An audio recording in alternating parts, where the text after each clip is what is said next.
My name is Li Pao Xiong, and I'm the director of the Center for Hmong Studies at Concordia University. And as some of you may have heard me talking to Dr. Dia Cha, I teach in the Hmong Studies minor and often get pulled in to teach American government and political science because that's pretty much my background. And it's been 2 year plus since we've have had any functions sponsored by the Center for Hmong Studies because of the pandemic. And we have also canceled our international conference among studies. If it weren't for the pandemic, we would be doing our eighth international conference already, where we bring people from throughout the world here to share the research findings. So this is the second part to our lecture series. Last month we had Dr. Yang Shao, who spoke about the book that he recently released. And so this month we're having conversation with Dr. Dia Cha. And glad to be, seeing everybody again through Zoom only, unfortunately.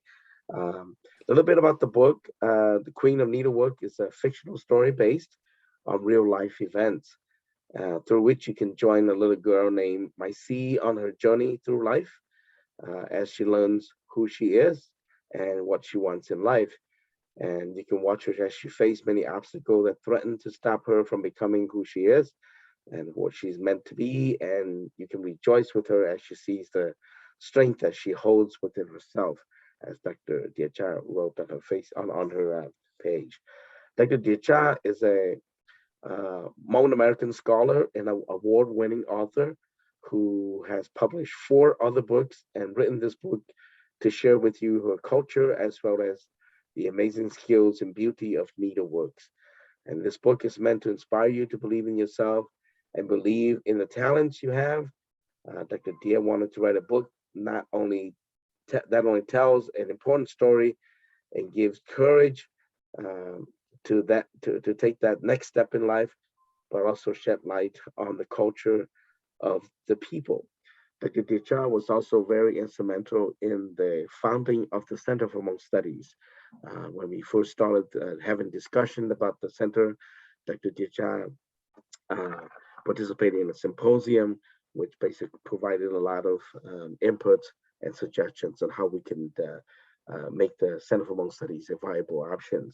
And even to this day, I continue to consult with Dr. Dia Cha on various aspects of Hmong studies. She's one of our most senior Hmong studies scholar in the community. So I have a series of questions that I want to ask Dr. Dia Cha, and then after that, I'll turn it over to Dr. Dia Cha, and then she can talk about the book, and then we'll also allow some time for all of you to ask your questions. So before we proceed, Dr. Dia Cha, you want to say a few words?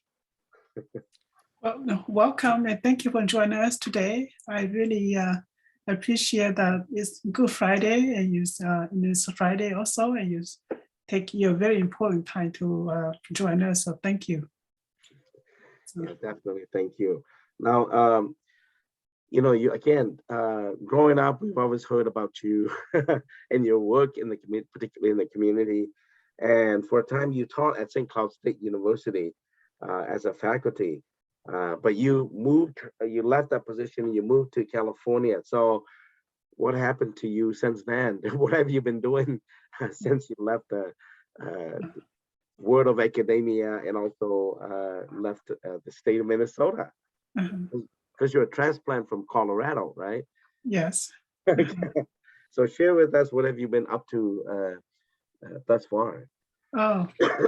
Well, I've been taking time off to relax and spend some quality time with family here in California. And so I sort of go back and forth between Colorado and here. And I do mostly private consultant work, mostly applied research and private curriculum developments. So I had very little thing to do with Hmong. And so I have been enjoying life, and that's what I've been doing. So, yeah. As long as you're enjoying your life. Yes. And I think enjoying the beautiful weather in California, it seems. Yes. Now, now as a senior Hmong studies scholar, uh, what have you noticed about the field of Hmong studies? I mean, early on, the field of Hmong studies was not really prevalent, I believe, right? So it's more like you have Asian American studies or Southeast Asian studies or Asian studies, and the field of Hmong studies was just emerging Yes. in 2000 or so. So this is 2022. What have you noticed about the changes in the field of Hmong studies? What do you say would be some of the positive developments? What areas do you think that it can be improved upon? Mhm. Well, like as you say, in the 90 to 2000, we really don't have any no course of Hmong cultural history. And so, you and I and Dr. Kuya, and we only have was the one who first offered course on Hmong study, cultural history, society, language, and social issues. And there was no program that gave any kind of credential to students, and we can only offer class through Asian American study, ethnic study, or Asian study only. And so today we actually have programs that have a certificate for Hmong study, where student can have a minor in that. So all these programs that are established across the country, even though it's not a lot, but we still have some. So that's a tremendous progress that student can actually minor in it and have earn credential for that. So I think that is a positive development in that regard. Are there any area you think that we need to still work on to make the field of Hmong study, to strengthen the field of Hmong studies more? Yeah, I mean, we are so like just on a baby stage, and so we still need a lot of work in terms of research and publications and teaching on Hmong issue, from culture to history to contemporary issue, language issues, not just a domestic issue like in the US, but also internationally. Comparative study of the different Hmong social issue, cultural change, language developments, and all these from across the globe. Unknown caller. My phone, sorry. Yeah, so we still need a lot of more collaboration work across disciplines and also across the globe and different community issues. So a lot of work. Yeah, and most of the, I know that the College of St. Catherine University have their critical Hmong studies program. Eau Claire's got, University of Wisconsin, Eau Claire's got their critical Hmong studies program. Yes. Madison's trying to get theirs going. Yes. Green Bay's got their own. And then Fresno has the Hmong studies minor, but it's more rooted in language. Yes. UFM. And so I think at this point, it's still all over the place to some extent. Yes. And then the number of Hmong scholars still very few. That's what I noticed. Yes. Yeah. So definitely we do need to grow the field of Hmong studies. Yes. For identifying more scholars and promote more scholars within our community. Yes.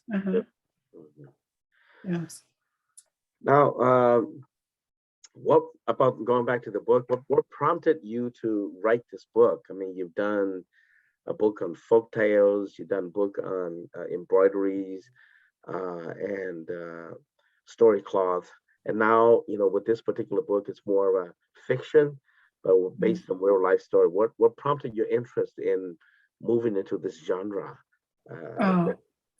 Yeah, so I have been taking time to reflect, and I realized that there's some literature about the Hmong needlework, Hmong art, and there was some, in my opinion, there's some misinformations There are people who claim that some of the needlework, especially the story cloth, that it was a product that made in the refugee camps, and after the refugee camp were closed, the Hmong do not make those anymore. And so there were other information that I feel is not accurately represent, especially in the literature. And so I wanted to educate myself about this topic, so that I can educate other people as well as, so I can learn more about what's the significance of the Hmong story cloths and the histories and the functions. And so when I get the background information, the knowledge, then I can promote appropriately, and also not just for myself, but also for other people. So that is the main reason that I focus on the needlework. And so when I write the book, I try to look in from different angle. I was trying to write how to teach people how to make, but then I realized that the people who are interested in the needlework probably very few. And so I would not be able to make a lot of impact in teaching, or so that's why I make it to a nonfiction story, so that it will interest a broader audience about the Hmong needlework. And that's why I make it into a nonfiction story instead of a how to do book. And during your research, what were some of the, I call it aha moments for you in your research? Yeah. There were a lot of them. When I go into, I was thinking about, I'm going to learn how they made this thing, and how much time does it take, and why they do it. But then when I start to talk to some of the older people, and some of the people who have done this for all their life, and they learn from their parents, from their mother, their mother learned from their mothers, and that's how they pass on from generation to generations, the technique, how to do it. They may modify the color and make some change, but then the shape and so lots of design are very ancient time. And so when I start to learn about all these symbolic meanings, and then it's really interwoven into Hmong culture, history, migrations, and belief and value. Yeah, tremendous. And also it was fascinating. So there's a lot of aha moment that which I will talk about later on when I talk about the some of the design. That's wonderful. That's good. Yeah. Now that you published the book, if you had to go back and modify it, how would you modify it differently? Would you change? I when I was writing, I forgot to include some of the relatives that go to different countries, go to Australia or France or Canada. So I was talking on the book, especially in the introduction, about my family history and how the change of the needlework. So I was talking about the family member who come to this country, who stay in Thailand, who go back to Laos, but I forgot about the other. And so if I rewrite again, I will include those people, family member who go to other countries that I did not discuss in the book. When I'm writing, I somehow just didn't think about that. Yeah. There's never enough room to include everybody as well. Yes. Now, when you're writing this book, who was your primary audience? I mean, who were you writing it to, and who were you writing it for? The great reader in all. Okay. So I write very much non-academics. I want children, so anyone can read to understand the story, to learn about the some of the embedded culture and belief and value in the story. Okay. So with that, would you share? I know you prepared some presentation here. I'm going to turn it over to you, and maybe you can talk from your presentation and more time. Okay, sure. Thank you for answering all my questions. You're welcome. Thank you. So I already shared my screen, right? You see my screen? Yeah, Yep. Okay. Can you all see it? Can you all see it? Okay. Yeah, it's on there. So how many of you have read the book? Can you put a 1 on the chat if you read already? Just put number 1 on the chat if you read already. Okay. And where can you get the book? Where can you buy the book? Oh, Amazon.com. Okay. Yeah. So if you haven't, go to Amazon.com and it's available. Yeah. So I put here the a map of the Laos, and because we do not have enough time, so I will not be able to cover everything. I was just going to cover the Hmong from 3 main provinces, and that I will talk about some of the needlework they do and how what do they mean. From the Hua Pan province, which is right here, and then Luo Prabang, this province here, and Xian Quang, which is the province here, and then Vientiane right over here. So I'm just gonna talk about this mainly 3 provinces, about the story or the needlework make in this area.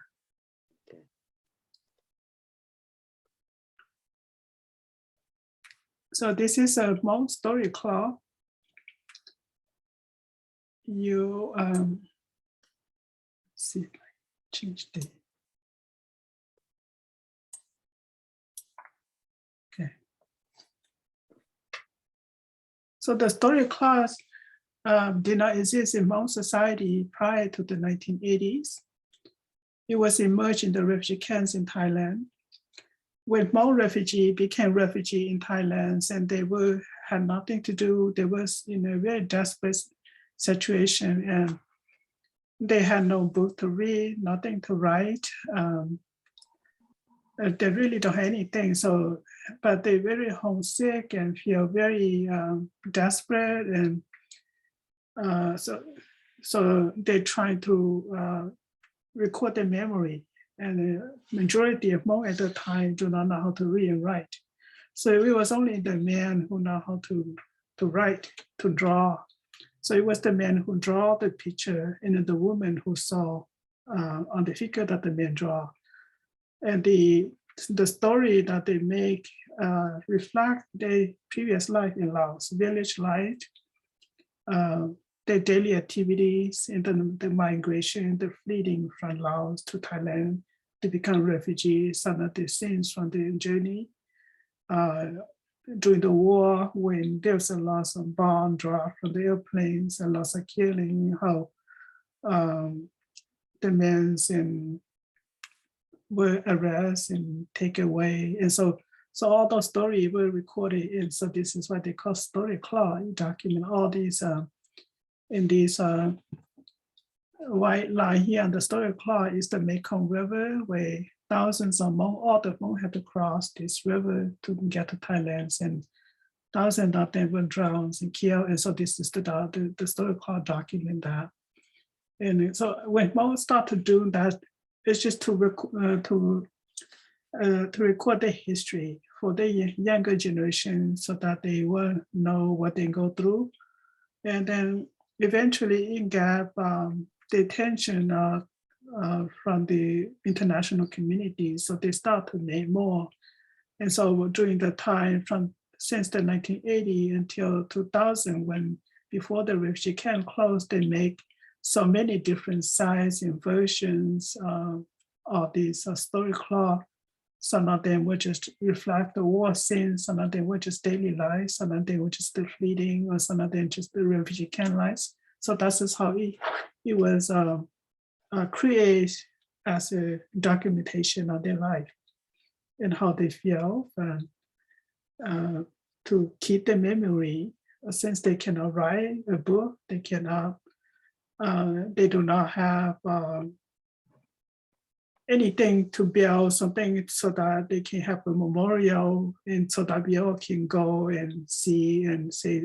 So they don't have any of that. This is the only way that they can document their life. So this is how the story cloth are created. And so we'll continue to make the story cloth even after the refugee camp were closed. but the story cloth that are made today in Laos, the governments prohibit them to create scenes that deal with this war and also the escaping. So most of the story cloth no longer have those, just mostly daily life, like this one, just about the daily lives of farm, gardens, activity, ceremonial. So this is the difference now compared to the one back in the refugee area. Do you have any question for me? As I go along, feel free to interrupt me. You. Yeah, feel free to ask as she, Dr. Dia. Yeah. I have a question. Sure. I'm just curious, how long does it take to make like one of these? It depends on if they are just, especially in the refugee camp, they do it every day. And they're very good. It ranges on how the person, the skill of the person, it could take a couple of weeks to a month. It depends on how big the size and then the intricate of it, as well as how fast a person can produce. That's really amazing. Thank you. Yeah. When Any you other- say it's Go ahead. it's prohibited, dear, Uh-huh. well, what does that mean? Does the government check all of the homes as to what the families are doing? Also, because when they make, then they take it to the market to sell. Like, you remember the morning market in Vientiane or different place, and they was sell this. So when the government was see, and so if they will make that were not approved, then they may not be able to sell it.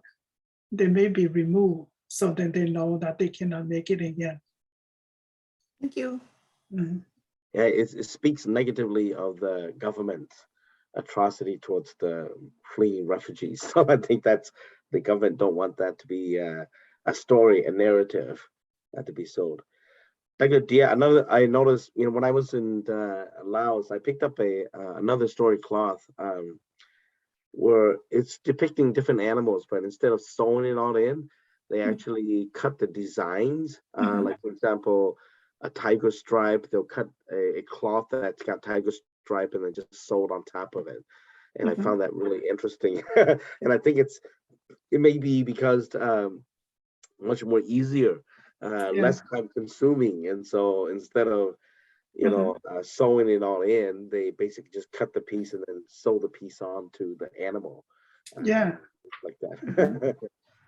Yes, and that is where the Hmong in China do most of the needlework, instead of doing all the embroidery of the shape, whether the flowers or human figures or an art shape. They cut the piece of cloth, what they call quilting, and they just put that on top of the other one. They just sew along the edge in that way, like you say, it take less time consuming. Yeah. Okay. Any other questions? If not, Dr. Dia, can go ahead. Okay. So I go on to the next technique that Hmong use, the Batik, Teni or Hmong Ntaub, Ganja. And this one, it was originally made mostly on hemp cloth, hand cotton fabric. They used the beeswax and indigo dye. They hand draw and no measurement tools, traditionally made for the Green Hmong women's skirt and the baby carriers. And traditionally they are made by the Hmong, the Green Hmong, Hmong Lane, or Green and Blue Hmong women who know how to do this. But during the war, when a lot of Hmong become internal refugee in Laos, where they come to live close to each other, so some of the white Hmong women also learn these arts and to make especially the baby carrier. And a lot of more today are learning the arts, especially with YouTube video and all those. So this the labs is one of the example of the Batik technique. And so prior to when Hmong migrated from China, Hmong had to cross these two rivers in between the border of Vietnam and China. It called the Red and Green River. That's how Hmong called it. They lived in Georgia. So a lot of this design or documentation of that journey of the previous life in Laos or in China. So if we have the red and green lines or sashes, those are symbolize the red and green river that Hmong had to cross between the border of Vietnam and China. And then the angle shades symbolize the mountain. And the square shape symbolize paddy rice field or upland rice field. One called there. And then the zigzag design or the chain link design, also symbolize connection or linkage to ancestor or the spiritual world. And I have this little video here, see if it work. Oh, I don't know what happened. Anyway, I want to jump back with the other part. let me see how this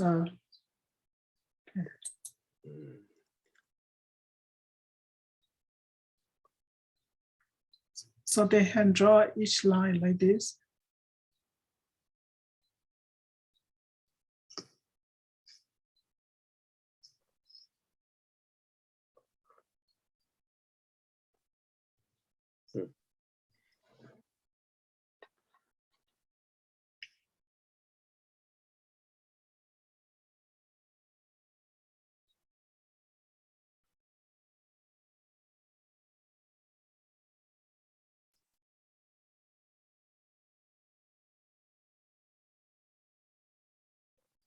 That's it. So you see the line, what is called the red and the green line there. And these are the angle for the mountainside.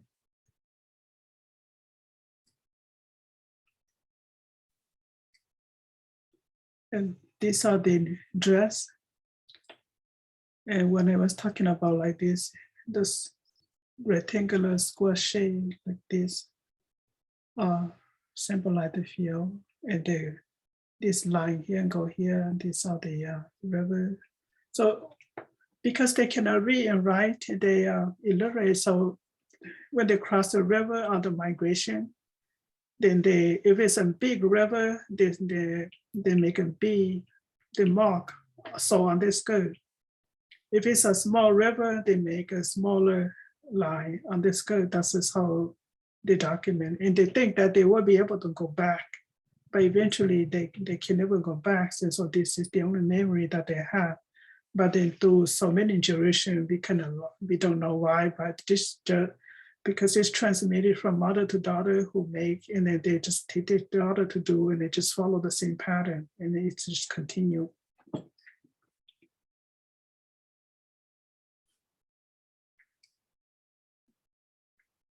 And this is another technique that we call reverse applique, step terrace, and it made from thin cotton or silk fabric. And they would mark the line by a tiny little needle, and then they would saw at the end where you have to fold top under, and you can see all these along the way here.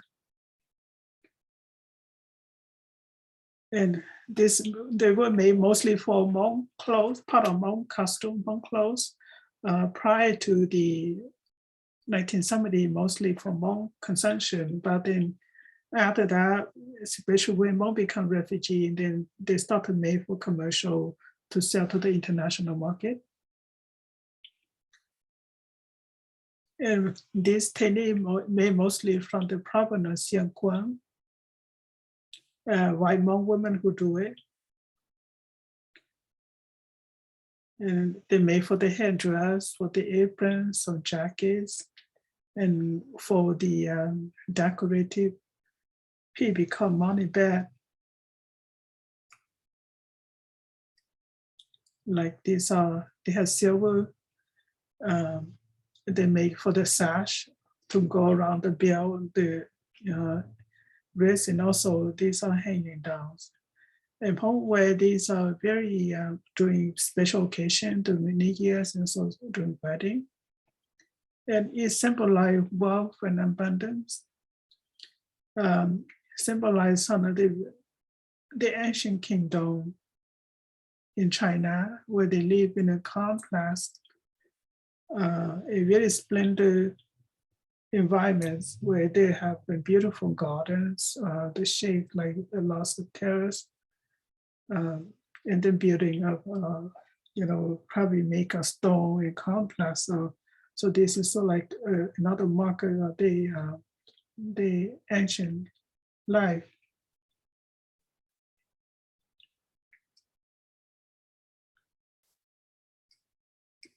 Let's see.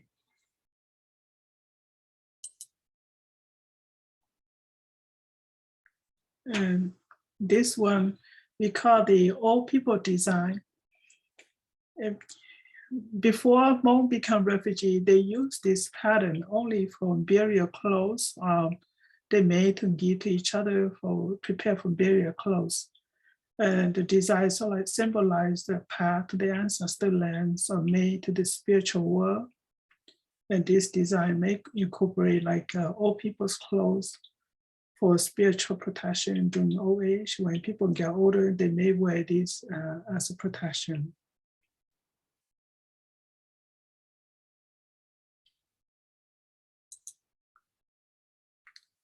And this one is the reverse applique called devil's nail design. This one also made from cotton and silk. They mark with silver coins along the edge, and they just cut it with a tiny little scissor, and they sew with tiny little needle also, and it on a contrasting color fabrics over. And this one's made mostly from the Hmong from the province Huapans or Samia, and it's part of their costume, their clothes. Prior to the 1980, only these people made. But then after that, other people, more women from the province also start to learn to make this as well. And let's see. Yes, and those are just.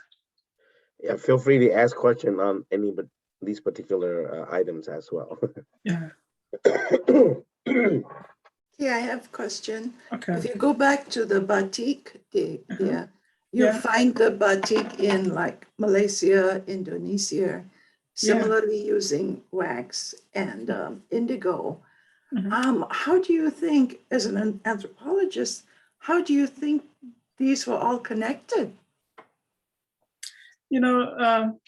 Cultural diffusion is, I think the batik not only used by Hmong, but many other people in Asia also have used the same, but they also like modify to their own specific cultural design and cultural meaning.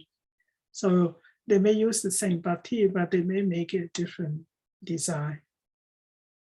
So I think, and again, we are all from the same place anyway, originally. It's only through the century that we've been separate and live apart and develop different language, and that we are unable to communicate, and then we sort of like become unique, specialized, but originally we are from the same. So. Good question. Does that answer? Address your question? Yes, thank you. Yeah.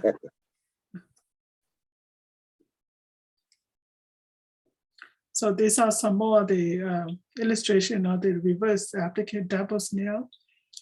And so you see, this is what we call an elephant design, but you have this nail in the middle. And this one we can, it looked like a horse shape, but also called tiger face. And usually they similar family tie or the relationship between two people or between two different clans or two different groups. And so they can make it big. These are they made to sell to the international market. So they make it big like this. This is a pillowcase. But for their clothes, the turban or the headdress, they made a tiny little one that go around. And that's how they have the silver dangling on. And then you can see some picture of how they make part of the armband, all these tiny little snail hole design along each of the armbands here, along there. And so this is how they make these patterns. It's very intricate and take a lot of time. But when you got one, it lasts a lifetime or many generations. I still have two pieces that was my mother's mother make and then give it to her. And I have that. And they're old, but they're still in very good shape.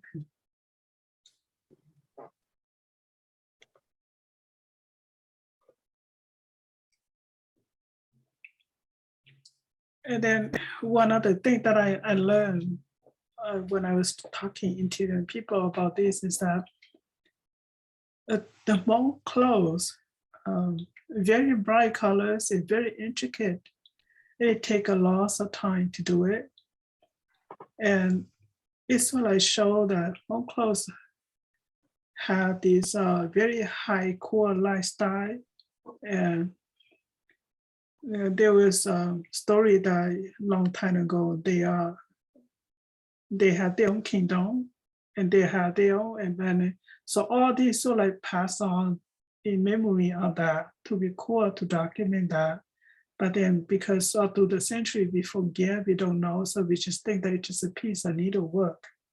But it really symbolizes a lie that the ancestors once lived in a very exclusive environments.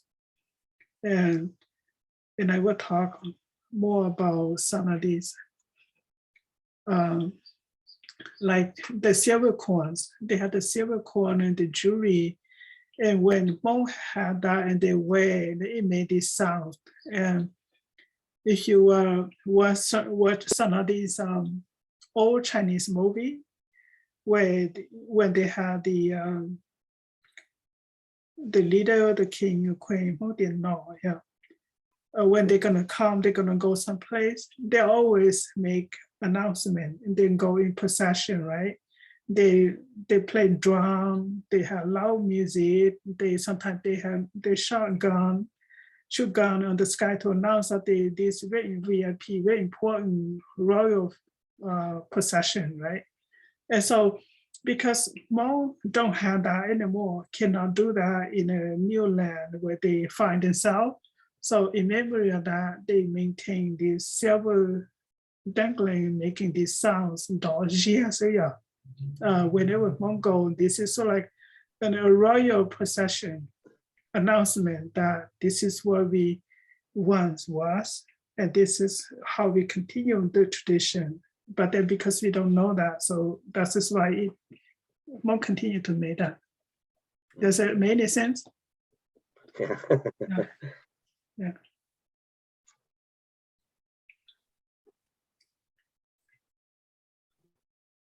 So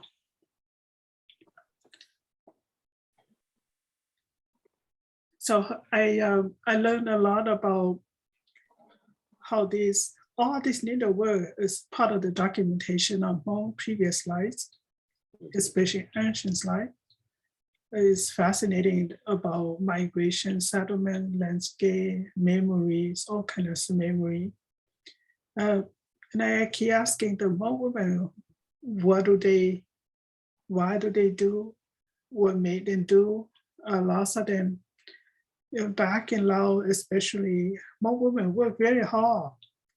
They have to take care of the kids, work the field, cooking, cleaning, feed their animals, and all those. So they never have time for themselves. This is their only time when they made needlework, is that when they sit down.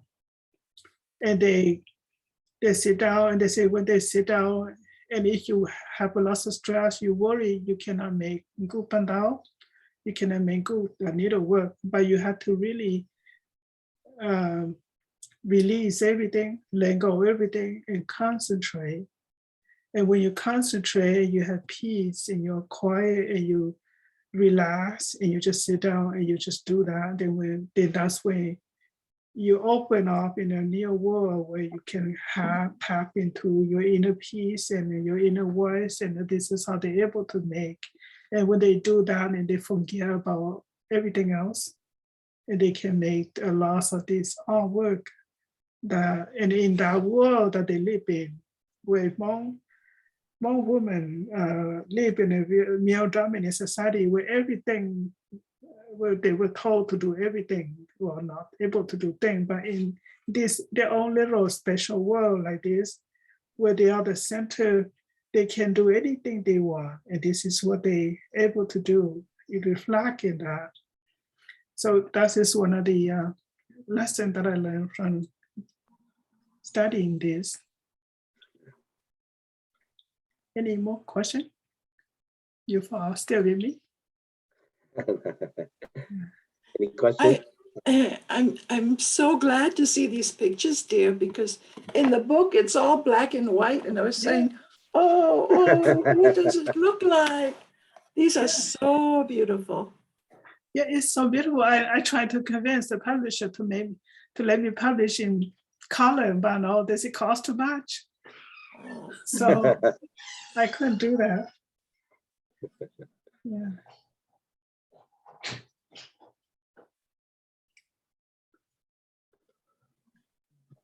So the baby carrier, I tried these Miao people, which is a part of the Hmong family in China, had this traditional making this baby carrier. And the way they explain is that you can see like each one of these, you have the two square here, two smaller one and one big one. And you always have this very decorative, very elaborate border or line on a different here. So all this has significance or symbolize the Hmong life in the past. And they tell a story about, and I always amazed about Hmong always, anything to do with children or baby, Hmong decorate so much, like the hat, the clothes, so decorated, and also the baby carrier. And it must mean something. And in Hmong society, probably in the early 1900s, I think, we don't know for sure, and maybe see if you know about Zhixia, the story Zhixia. Hmong had this legendary story, a folk story about a Hmong man who transformed to become a tiger, and then who come back, and so like whoever popular, whoever is famous or well-known, either have a very artistic skill or very famous, very beautiful, very handsome, or a baby who's very cute and everybody talk about, and this tiger will come and take it away, will die, that person will die. And so this is why Hmong so afraid of making compliment to people, if someone who is so pretty and baby is so cute, so adorable, but you don't say the baby is so adorable, you say the baby is so ugly. And so that is a tradition that Hmong ingrained with. But then, and this is one of the challenges when we come to this country, is that Hmong parents used to have this kind of negative compliment to the children, to the young people. And then over here, they had this identity issue and this self-esteem issue. And so how come my parents never say anything good to me? They always tell me I'm ugly or not good. And so they had this doubt, and because of this practice. But then I keep thinking about why is a tiger? Hmong live very close to nature, and tiger probably one of the animals that Hmong afraid the most about. But is it really a tiger? To me, it's more a metaphor. when we talk about tiger, it's not really just tiger that we're afraid. It's the enemy. So it's the enemy that won't flee from, the enemy who probably have killed lots of Hmong. This is why they have so many folk stories about tiger. It is really sentiment, a metaphor for the enemy. And so anyway, they made this very decorative baby carrier. This is the one for the Hmong in China. And I show you the one. And so this is how they explain how the each of these symbolize that's when Hmong used to live in the Yangtze River in ancient time. And somehow they had to migrate south because of various reasons for persecution. And so these are their documentation, records of their history and this longing past ancient life. You had the Terrace field, and you had the city wall, and you had the two small city like that, and then the big city, you have wall around, and you have, Terrace field, and you have river government. So all these have symbols to document that. And this again passed from mother to daughter for generations. And then they use a lot of red color, and the red color represents blood, life, and beauty. And the children are the continuation of the group. And so they focus everything on the child as a symbol of future and continues from the past.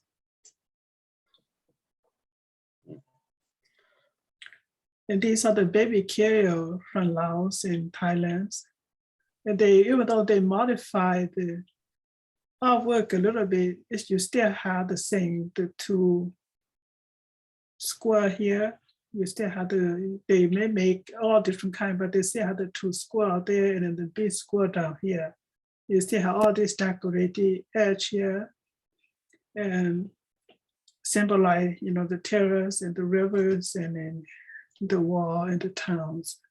So this is some batik, and this is sort of like an embroidery. This is a snail house design, but the same shade. And this is how they use the baby carrier to. So the parents, both men and women, had the baby on the back, so they had their hand free to do whatever they need to do, farming, cooking, cleaning, or sewing, or making tools like that. Yeah, someone told me that the design on the baby carrier is actually a map of the Forbidden Palace in Beijing. Oh yeah. So wow. that's Yeah, it could be. Yeah, because they said it's a map, and they disguise it into the baby carrier so that you will not lose. So when you think about the Forbidden Palace, it's designed that way too. You have the moat around the palace, and so it's kind of it's very interesting. Yeah. Yes. Yeah. So these are some of the reference, and I was talking about the Hawi Miao group. They are located in Guangzhou province in China, and these are some of the literature if you're interested. I did not want to list too many, just the three here. So I think that's all I have. Thank you so much for your time. Do you have any question for me? Yeah, we have we have 5-10 minutes left. If you have any questions, feel free to toss it out to Dr. Getcha on any subject. You're welcome. Thank you for joining us. Doing your research, did you come across any kind of about more users for the project protection against illness? Yes, I did not have a picture of it, but Hmong had this or Hmong combination, yeah. It's they carve from fabric like a human figure, and when they had the shaman perform ceremony, that's when they saw on the back of the jacket for a person to wear, a person who had been sick, and when they do that, then supposed to protect the person from evil, some illness or spiritual protection. So that is one of the form that they do. But they also have other sign. Again, this is go into some of the cultural practices. More had the 3 cleaning basic, like the vajali, and then when someone's sick, then they won't go to each of these clan and ask for a piece of fabric or thread. And then got that, and they were blasted, they would take it, they were sold to the back of the jacket for someone to wear. And so they always tell me like my clan, and they say, but they will always find 1 or 2 families somewhere because they need us for medicine for that purpose. And so that is one other one. And then they also, like I mentioned earlier, the old people design. And that is one other one that they use as a spiritual protection when the people who know about it want made some to wear just for spiritual protection. Does that answer your question? Yes, of course. Thank you so much. Okay. Any other questions from participants? I did want to say that we used your book for a writing session on love stories because it was so wonderful how you brought in the needlework into the folk story that you have in the book. So not just for kids, for older people too. Good.